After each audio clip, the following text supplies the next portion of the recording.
बिस्मिल्लाहिर्रहमानिर्रहीम। अस्सलाम वालेकुम नाज़रीन, आप देख रहे हैं हमारा कैपिटल वन टीवी जो कि डिजिटल प्लेटफॉर्म है। बात करेंगे कि आज की जो टॉप स्टोरीज़ हैं वो आपके सामने रखते हैं। सबसे पहले कि वज़ीर-ए-आज़म शहबाज शरीफ ने बाकायदा तौर पर चीफ़ जस्टिस को ख़त लिखा है कि अरशद शरीफ के हवाले से उस केस को जो है उसकी तहकीकात होनी चाहिए। और साथ ही राना सनाउल्लाह ने एक बयान भी दिया कि अरशद शरीफ को टारगेट किया गया, जो कि बात बहुत पहले से पीटीआई कर रही है या अरशद शरीफ के लाहिकीन कर रहे हैं, वो आज राना सनाउल्लाह ने कर दी है। क्योंकि सुप्रीम कोर्ट में मामला चल पड़ा है कि वहाँ पर यहाँ तक कि पिम्स इंतज़ामिया ने अभी तक जो फ़ोरेंसिक और बाकी चीज़ें देखनी थी वो दूर की बात है, यानी पोस्टमार्टम जो रिपोर्ट है वो भी नहीं अभी तक दे सके। और उसमें कौन रुकावट था, एक बड़ा जो है वो इसमें भी इंकशाफात हो रहे हैं, वो आपके सामने रखेंगे। उसके साथ साथ जो है वो आज हमने देखा कि खैबर पख्तूनख्वा और फेडरल गवर्नमेंट के दरमियान आजकल ख़त ख़ताबती हो रही है। फेडरल जो है वो नाराज़गी का इजहार कर रहा है कि फेडरल गवर्नमेंट जनाब लिख रही है ख़त खैबर पख्तूनख्वा हुकूमत को, पुलिस को भी, कि पुलिस जो है वो बजाय अमन व अमान कायम करने के वो जो है वो जो जो मुजाहिरीन हैं उनका साथ देती हुई नज़र आती है। साथ ही एक और भी यूम इकबाल के हवाले से भी इख्तलाफात सामने आ गए कि फ़ेडरल गवर्नमेंट ने कल की यानी 9 नवंबर की छुट्टी दी है, लेकिन खैबर पख्तूनख्वा हुकूमत ने बाकायदा तौर पर नोटिफिकेशन फ़ेडरल का आने के बाद उसको रिजेक्ट किया और तमाम स्कूलों, तमाम जो इदारे हैं उनको खुला रखने के लिए बाकायदा तौर पर अहकाम जारी किए और एक नोटिफिकेशन भी जारी किया। इसी तरीके से अगर हम देखें तो पंजाब की जो सूरत हाल है इस वक्त वो भी बहुत ही उसमें भी इबहम है, गंभीर सूरत हाल है। और जो गवर्नर हैं वो आज उन्होंने बात की कि जनाब कि गवर्नर राज भी लगाया जा सकता है अगर ये सूरत हाल इसी तरीके से रही। उन्होंने कहा कि गवर्नर राज उनके पास ऑप्शन मौजूद है और ये गवर्नर राज लग सकता है। गवर्नर राज की बात क्यों हुई, और ये कहा गया कि तहरीक इंसाफ के जो कारकुनान थे और वहाँ की लीडरशिप थी लाहौर की, उन्होंने बाकायदा तौर पर लाहौर में गवर्नर हाउस के बाहर जो एहतजाज की बात की गई। तहरीक इंसाफ तो ये कह रही है कि हम एहतजाज कर रहे हैं, लेकिन गवर्नर साहब और उनके कुछ लोग कह रहे हैं कि बाकायदा तौर पर वहाँ पर चढ़ाई की गई, गवर्नर हाउस पर हमला किया गया। और अगर इस तरीके से चीज़ें देखी गएंगी तो फिर गवर्नर राज ही लगाना पड़ेगा। तो यूँ हम देख रहे हैं कि आपस में बहुत सी मामलात जो है वो चल पड़े हैं और इंतहाई अफसोसनाक चीज़ें जो है वो चल रही हैं, जो कि अच्छी बात नहीं है।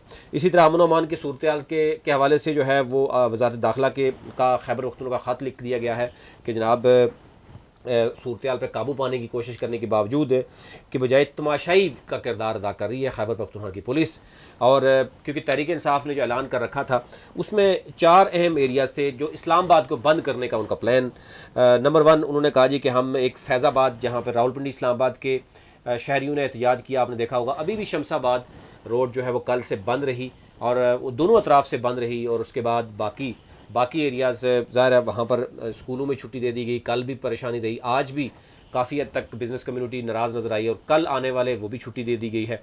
इसी तरीके से दूसरा जो रास्ता था वो यानी जो रवात के करीब टी चौक था कि टी चौक को बंद किया जाएगा, वो पंजाब की सूरत हाल यानी वहाँ से जो है वो ट्रैफिक बंद कर दी जाएगी, धरना होगा। इसी तरीके से फुलग्रां जो कि बहराकों के साथ है, यानी वो भी पंजाब का हिस्सा है, वहाँ आज़ाद जम्मू और कश्मीर से जो ट्रैफिक आती है और मरी से आती है उसको बंद करने की बात की गई कि इस्लामाबाद में वो उसको एंटर नहीं होने दिया जाएगा।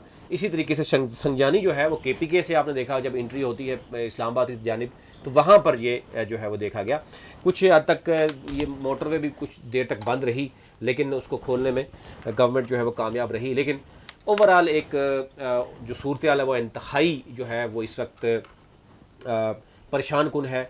शहरियों को बारहा ये कहा जा रहा है कि बग़ैर किसी वजह के बाहर ना निकले, लेकिन ज़ाहिर है जब मुलाजमीन हैं, आज आपने देखा होगा पार्लियामेंट और सेक्रेटेरिएट के सामने सरकारी मुलाजमीन जो हैं उनका धरना एक तरफ जारी है और वो ये कह रहे हैं कि हमारे साथ ज़्यादती हो रही है कि 17 अबव के जितने मुलाजमीन थे, शहबाज शरीफ साहब ने आते ही उनकी तनख्वाहें 150% बढ़ा दी गई हैं, लेकिन हम टेक्निकली हम सपोर्ट करते हैं, टेक्निकल स्टाफ हम हैं, हमें जो है वो उसी तरह रखा गया है। और ये एक बहुत ज़्यादा जो है ज़्यादती हो रही है हमारे साथ जो नारवा सलूक रखा गया है, डिस्क्रिमिनेशन हो रही है हमारे साथ, उनकी अलग से एक चीज़ें जो है वो चल रही हैं।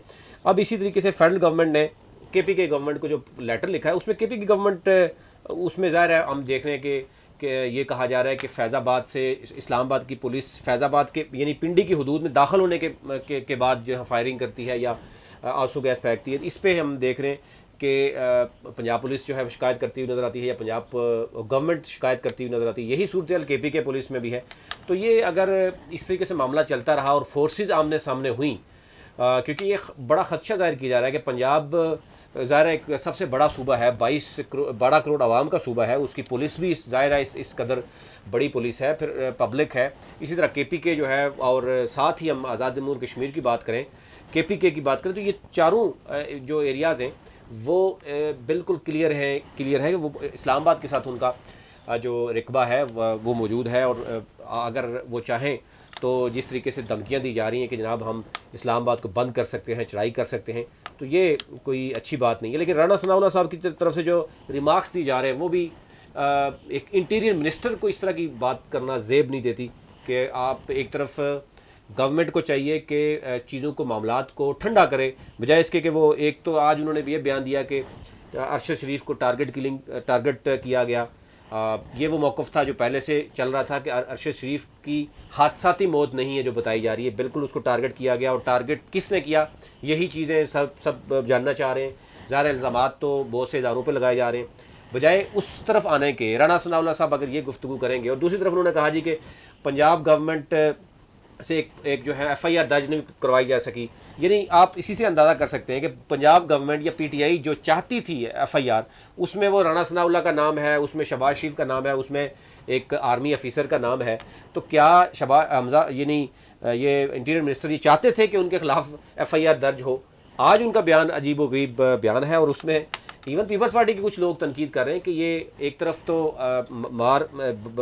उसको दबाने की कोशिश की जा रही है, लेकिन राना सनाउल्लाह साहब ऐसी बात करते हैं। फिर इससे बढ़कर आपने देखा होगा कि मुस्तफ़ा नवाज़ खोखर ने इस्तीफ़ा देने की बात की, उस पर मैं अलग से बात करूँगा।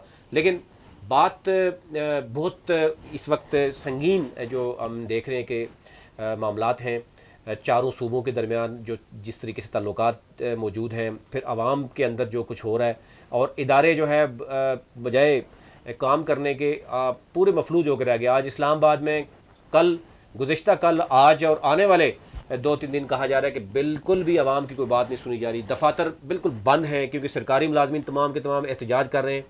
साथ छुट्टी दे दी गई ताकि सरकारी मुलाजमीन अगर एहतजाज पे हैं तो छुट्टी का फ़ायदा उठाया जाए, लेकिन उसको सूबे मानने के लिए तैयार नहीं है। तो ये इंतहाई अफसोसनाक सूरत है, जिसको देखना होगा कि किस तरीके से जो है वो देखा जाए। गवर्नर राज क्या वाकई पंजाब में लग सकता है, इस पर भी बात हो रही थी। और गवर्नर साहब ने ही कहा कि जनाब क्योंकि गवर्नर हाउस जो है वो एक वफाक की अलामत है, और उस पर हमला करना ये तहरीक इंसाफ की तरफ से हमला किया गया। लेकिन तहरीक इंसाफ ये कह रही कि हमने तो एहतजाज की कॉल दी थी, हमने तो कोई एक गमला नहीं तोड़ा।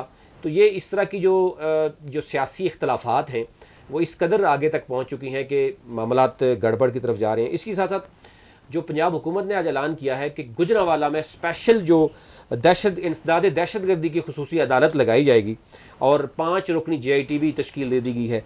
और वो कहा जा रहा है कि इस पर फैसला जो नहीं, वहाँ पर जो है वो केस की हेयरिंग होगी, जो कि काफ़िले पे जो हमला हुआ था जिसमें तहरीक इंसाफ के 8-9 लोग जो है वो ज़ख्मी हुए, इमरान खान भी उसमें शामिल हैं, और इसके साथ एक जो है वहाँ पर डेथ भी हुई। तो ये ओवरऑल सूरत थी, आप तक रखनी थी, अभी तक ले इतना ही।